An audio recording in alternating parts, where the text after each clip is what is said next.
ओम श्री गणेशाय नमः। नमस्कार, मैं Durgesh Malviya, martial arts coach.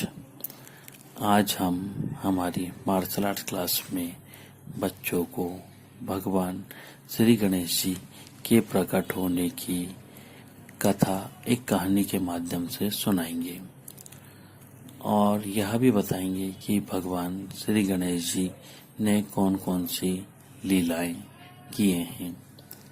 यह जानकारी शिव पुराण के अनुसार है तथा मुझे जो टीवी सीरियल के माध्यम से जानकारी प्राप्त हुई और मुझे गुरुजनों के द्वारा जो जानकारी ज्ञान के रूप में प्रदान की गई, उसी आधार पर मैं भगवान श्री गणेश जी के प्रकट होने की कथा बच्चों को बताने का प्रयास कर रहा हूँ।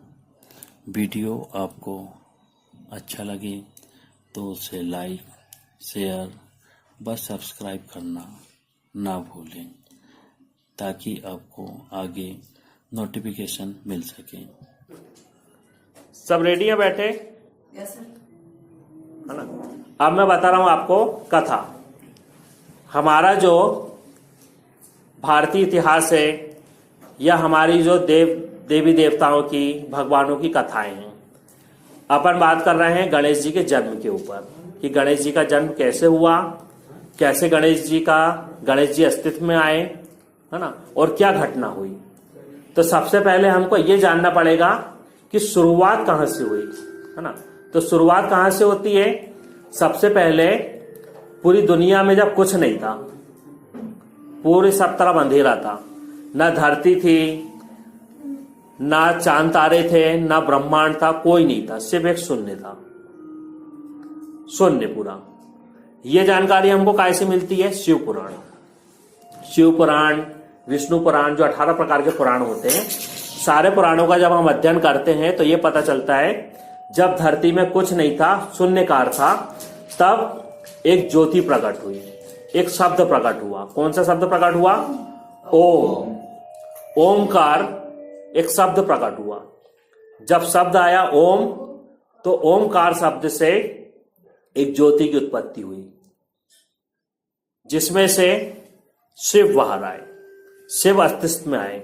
वो निरंकार है, निर्गुण है, पर एक अस्तित्व में आने के लिए उन्होंने एक साकार रूप लिए और शंकर भगवान जो शिव बोलते हैं, शिव अस्तित्व में आए, एक आकार में आए। शिव के अंदर से एक और ज्योति निकली जो एक महिला थी, महिला है, तो वो बनी शक्ति। बोलते हैं ना, शिव शक्ति कर भक्ति, एक नमन पार्वती, हर भोला हर हर महादेव। अब ये शब्द कहां से बना? शिव और शक्ति। शिव और शक्ति एक है, निर्गुण भी है, सगुण भी है। तो शिव और शक्ति दोनों जब एक रूप में आए, आकार में आए, शिव के अंदर ही शक्ति है, शक्ति के अंदर ही शिव है, तो एक ज्योति जो पिंड है वो शिव शक्ति बना।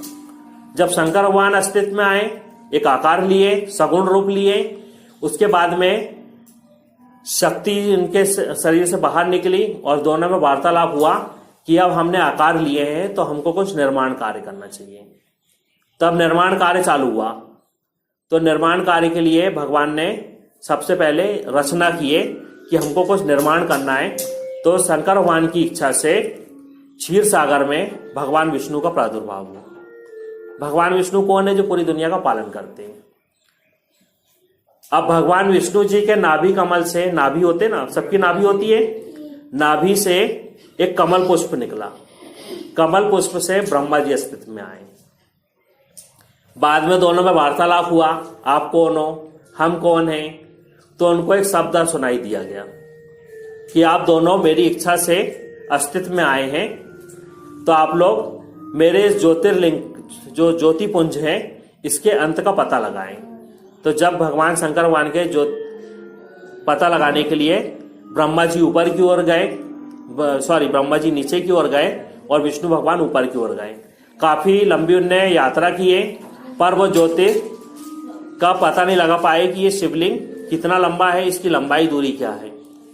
फिर वापस में काफी करोड़ों साल की उनने परिक्रमा किए, यात्रा किए, फिर वापस अस्तित्व में आ गए। तो दोनों पता लगाने में समर्थ नहीं थे कि हम आपके इस छोर का पता नहीं लगा पाए। इससे यह सिद्ध होता है कि भगवान शिव शंकर निर्गुण निराकार हैं, न इनका आरंभ है न अंत है। किनका? शंकर भगवान का।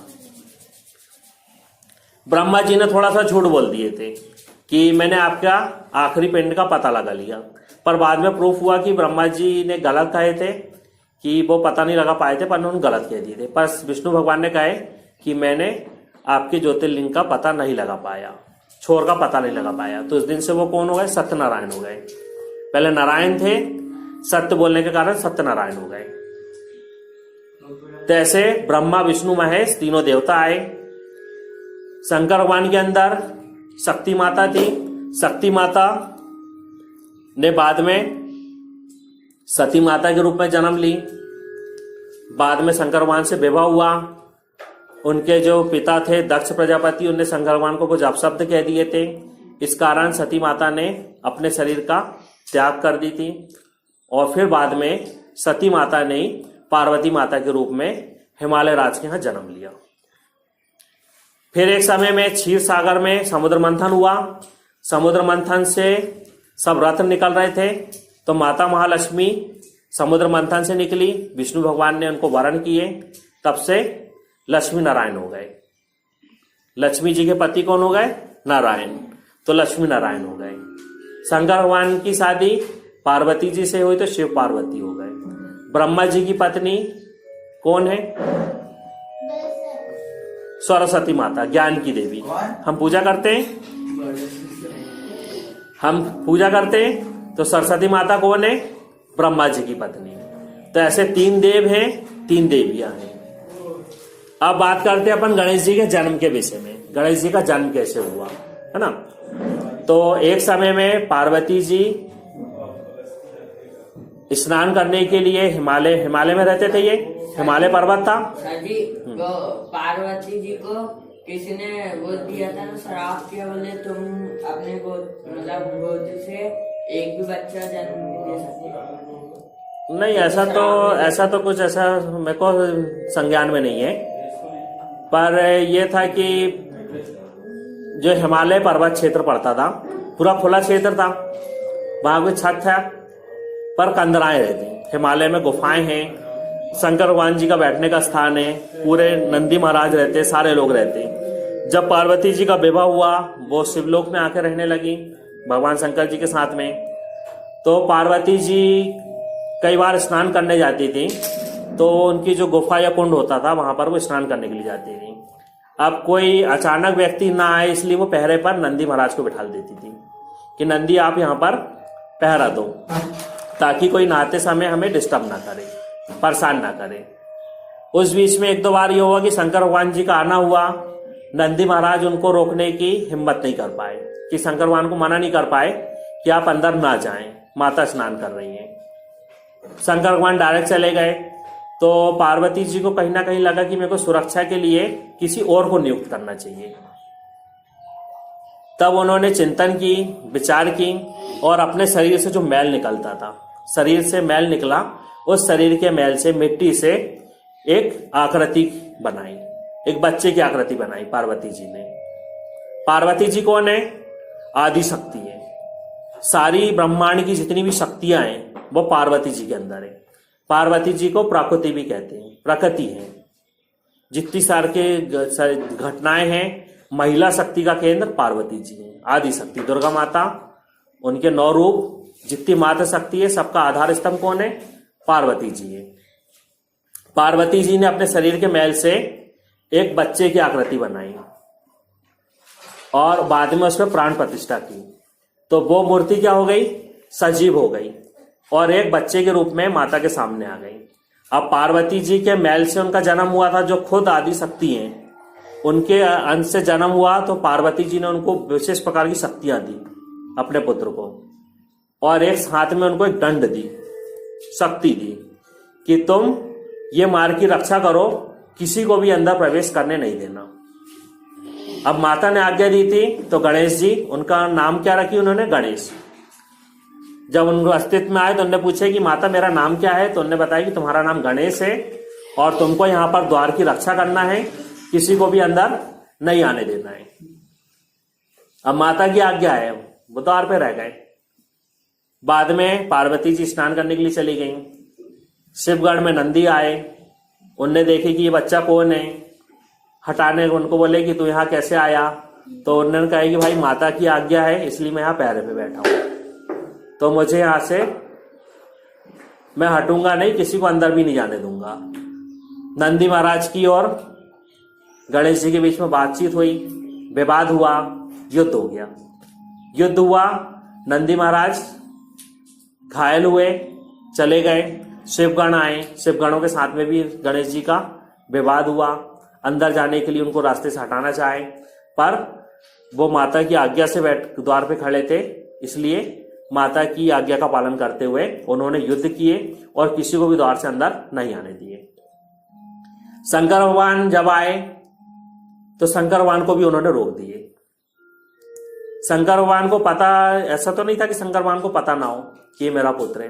शंकर भगवान त्रिकालदर्शी, उनको सब पता है, पर ये गणेश लीला थी, शिव लीला थी, एक नए काल चक्र को जन्म देने के लिए, नई घटनाओं को अस्तित्व में लाने के लिए। जब शंकर भगवान को गणेश जी ने रोक दिए तो शंकर भगवान ने विनय पूर्वक कहे कि मैं महादेव हूं, पार्वती जी का पति हूं और मैं अपनी पत्नी से मिलने जा रहा हूं, आप कौन हो? तो उन्होंने कहा कि मैं माता का पुत्र हूं। शंकर भगवान सब जानते थे, फिर भी उन्होंने कहा कि मुझे तो जानकारी नहीं आप कौन हो और आप कैसे आ गए। जब उन्होंने मना किए तो शंकर भगवान को क्रोध आया, पर शंकर भगवान चले गए कि बच्चे पर हम वाद विवाद नहीं करेंगे। उन्होंने अपने शिवगणों को भेजे कि आप जाकर बच्चे से बात करें, उसको प्यार से हटाएं, प्यार से ना हटे तो थोड़ा बल प्रयोग करें। फिर शिवगण आए, गणेश जी महाराज जी ने रोक दिए, युद्ध हुआ, वो सारे गणेश जी के हाथों पराजित हुए, वापिस गए। बाद में जब ये सारी घटना होने लगी तो सब देवताओं में खलबली मच गई कि भैया शिवलोक में कैसा युद्ध चालू हो गया, क्या हो रहा है। तो स्वर्ग के देवता, देवी देवता, ब्रह्मा जी, विष्णु जी, सभी लोग गणेश जी के सामने आए, शिवगणों के साथ में आए और कहे, उनको प्यार से समझाने लगे कि आप रास्ता छोड़ दें, माता जी से मिलना है। पर गणेश जी से सबको रोक दिए। बाद में सारे देवताओं से युद्ध हुआ, वो भी पराजित हो गए। मतलब विष्णु, हाँ, पराजित यानी हार गए। हारे नहीं, विष्णु जी को भी सब पता है, विष्णु जी शिव जी का ही अंश है, ब्रह्मा जी भी शिव जी का ही अंश है, ये सारे एक हैं। पर एक लीला करना था, एक नए काल चक्र की स्थिति। हाँ, विष्णु जी और ब्रह्मा जी का उनसे युद्ध नहीं किया, पर उन्होंने समझाने का प्रयास किए, देवताओं में भी उनसे युद्ध किए, पर सारे पराजित हुए। बाद में यह हुआ कि शंकर भगवान जब देखे कि ये बालक हट नहीं रहा है और सारे हमारे शिवगणों को भी उनने पराजित कर दिए, देवताओं को पराजित कर दिए, तो बाद में शंकर भगवान ने अपने त्रिशूल से प्रहार किए। जब प्रहार किए तो गणेश जी का सर त्रिशूल से कट गया और त्रिशूल के साथ में वो सर इतनी दूर तक गया कि वो पूरा नष्ट हो गया, ध्वस्त हो गया शरीर, सर। जब माता ने देखी कि एकदम से आवाज आई कि मेरे पुत्र को किसी ने मार दिया, जब पार्वती जी बाहर आई तो उनने अपने पुत्र को शीश कटा हुआ देखे तो पार्वती जी को बहुत क्रोध आया। उन्होंने पूछा कि मेरे पुत्र को किसने मारा है। अब पार्वती जी का सामना कौन करेगा, किसी में इतनी हिम्मत ही नहीं कि उनके सामने कोई बात कर सके। उनने पूछी भाई मेरे पुत्र को किसने मारा। जब लोगों ने उत्तर नहीं दिए तो उनको भी गुस्सा आ गया तो उनने आह्वान करी, ऐं क्रीम चामुंडाय विच्चय नमः, और तुरंत महाशक्ति का रूप ले ली। महाशक्ति का रूप ली, उनकी 9 शक्तियां उनके शरीर से अलग हुई, है सब उन्हीं के अंदर, पर सारी शक्तियां अस्तित्व में आ गई। और गुस्से में उन्होंने, पार्वती जी ने आदेश दी कि मेरे पुत्र का जिसने भी वध किया हो तुम सारी बिल्कुल अपनी विनाश लीला चालू कर दो, पूरी सृष्टि का विनाश कर दो। हमारे पुत्र को जिनने मारा हो या तो सामने आए और नहीं तो पूरी सृष्टि का विनाश हो जाएगा। अब स्थिति विकट हो गई। शंकर भगवान, सारे देवता, शिवगण सारे शक्ति माता के सामने आए और उनसे बताया कि हमें पता नहीं था कि ये आपका पुत्र है। हमने उसे रास्ते से मार्ग से हटाना चाहा, युद्ध हुआ, विवाद हुआ और इसी बीच में शंकर भगवान जी के त्रिशूल से उनका सर कट गया। अब क्या किया जाए, स्थिति ऐसी हो गई। पहले एक विषम स्थिति कौन सी थी कि मार्ग पे कौन डटा हुआ है, जो माता का पुत्र बोल रहा है, पर यह है कौन यही नहीं पता था। अब सबको ये पता हो गया कि माता का पुत्र है। दूसरी चीज, शंकर भगवान के त्रिशूल से सर कट गया। तो आप क्या करें, तो फिर एक बीच का रास्ता निकाला गया। बातचीत किए तो एक रास्ता निकाला गया कि हमारे पुत्र को आप फिर से जीवित कर दो। तो बोले अब हम अपनी सब विनाश लीला रोक देंगे, किसी प्रकार का विनाश नहीं होगा, सारी चीजें शांति व्यवस्था से चलेंगी। अब ये सारी चीजें क्यों हुई, क्योंकि गणेश जी को अपने साकार रूप में आना था। जब माता ने बच्चे का बालक की आकार दी थी तो वो मनुष्य रूप में थे, जिसके 2 हाथ थे, एक सर था और हाथ में एक डंडा था। अब सर कट गया, शंकर भगवान के त्रिशूल से गणेश जी का सर कटा तो सर पूरा नष्ट हो चुका था। अब क्या करें, सारे देवताओं में बात हुई। अब शरीर तो पूरा बोले सर धड़ बचा है, अब सर नष्ट हो गया है, तो क्या करें, तो दूसरा सर बनाना पड़ेगा। तो अब दूसरा सर कहां से मिलेगा, तो विष्णु भगवान जी से शंकर भगवान ने कहा कि आप किसी भी दिशा में निकलिए। अब ये दक्षिण दिशा भी हो सकती, उत्तर दिशा भी हो सकती है ना, पूरब भी हो सकती, पश्चिम भी हो सकती। उन्होंने कहा कि आप लोग जाइए और जो आपको पहला व्यक्ति दिखे आप उसका सर काट के ले आए। तो उस सर को बोले हम गणेश जी के सर से जोड़ देंगे। अब विष्णु भगवान जी के मन में प्रश्न आया कि हम कैसे एक निर्दोष की जान ले लें, कैसे हम किसी निर्दोष व्यक्ति का सर काट दें। तो शंकर भगवान ने उनको कहा एक इंडिकेटर देते हुए कि नारायण आप जाइए तो सही, तो आपको जो पहला व्यक्ति मिलेगा उसका सर काट लेकर आना है। जब विष्णु भगवान चले तो जब चलना चालू किए, ढूंढना चालू किए, तो सबसे पहले के जीव के रूप में, एक जीव के रूप में उनके सामने हाथी आया। अब हाथी आ गया तो विष्णु भगवान थोड़ा आश्चर्य में आ गए कि मुझे ये हाथी का सर काटना पड़ेगा। पर जब विष्णु भगवान त्रिकालदर्शी हैं, जब उन्होंने अपनी दिव्य दृष्टि से उस विषय में जाना तो उनको ये पता चला कि ये हाथी ऐरावत हाथी है। स्वर्ग के राजा देवराज इंद्र जो हैं उनका हाथी ऐरावत है, जो एक किसी ऋषि के श्राप के कारण धरती पर अपना श्राप भोग रहा है। तो विष्णु भगवान जी के हाथों उसकी मुक्ति होना था, ऐसा कोई विधान था। उन्होंने कहे थे कि जब श्रीमन नारायण अपने चक्र से तुम्हारा शीश काट देंगे तब तुम्हारी इस हाथी की योनि से मुक्ति हो जाएगी और तुम वापस ऐरावत हाथी के रूप में देवराज की सेवा में स्वर्ग चले जाओगे। जब इतनी सारी चीजें विष्णु भगवान जी जान गए अपनी दिव्य दृष्टि से, तो उन्होंने तुरंत अपने सुदर्शन चक्र को आदेश दिया कि आप जाओ और ऐरावत को अपने श्राप से मुक्त करो। तो विष्णु भगवान जी का सुदर्शन चक्र गया और उसने उस हाथी का सर धड़ से अलग कर दिया। हुआ ये कि ऐरावत श्राप से मुक्त हुआ, उसका तुरंत दूसरा जन्म हो गया और ऐरावत हाथी के रूप में वो बिल्कुल अपने सजा धजा हाथी के रूप में वो देवराज की सेवा में स्वर्गलोक चला गया। अब जो हाथी का सर काटा था उसको लेकर विष्णु भगवान हिमालय पर्वत आ गए, शंकर भगवान जी को दिया कि अब आप इस बालक के शरीर में इस सर को जोड़े। शंकर भगवान थे, उन्होंने हाथी के सिर को गणेश जी के सिर से जोड़ दिए। शंकर भगवान त्रिकालदर्शी थे, स्वयंभू हैं, वो चाहे तो किसी को जीवन दान दें, है ना, मरे हुए व्यक्ति को जीवित करने की उनमें शक्ति होती थी। तो उन्होंने तुरंत उनको सर गणेश जी के इस धड़ पर हाथी का सिर जोड़े और वो बालक खड़े हो गए। तब वो क्या बने, गणेश जी के रूप में सभी के सामने आ गए। हाँ, अब सारा विवाद खत्म हो गया। पार्वती जी भी खुश हो गई कि मेरा पुत्र जीवित हो गया। सारे शिवगण देवता सब इकट्ठे हुए और सबने कहे कि भगवान आप बहुत शक्तिशाली हो, आपने हम देवताओं को पराजित कर दिए, आप तो बहुत ताकतवर हो, पूरे शिवगणों को पराजित कर दिया, आप बहुत ताकतवर हो। तब उन्हें गणपति बनाया गया, पूरे जितने शिवगण होते थे पूरे गणों का एक अध्यक्ष बनाया गया तो उस दिन से ये कौन हो गए? गणपति हो गए। गणेश माता ने नाम दी थी, जब पूरे गणों के पति बन गए, गणों के अध्यक्ष बन गए, तो वो गणपति हो गए। बोलते ना अपन गणपति महाराज जी की जय। तो ये सारे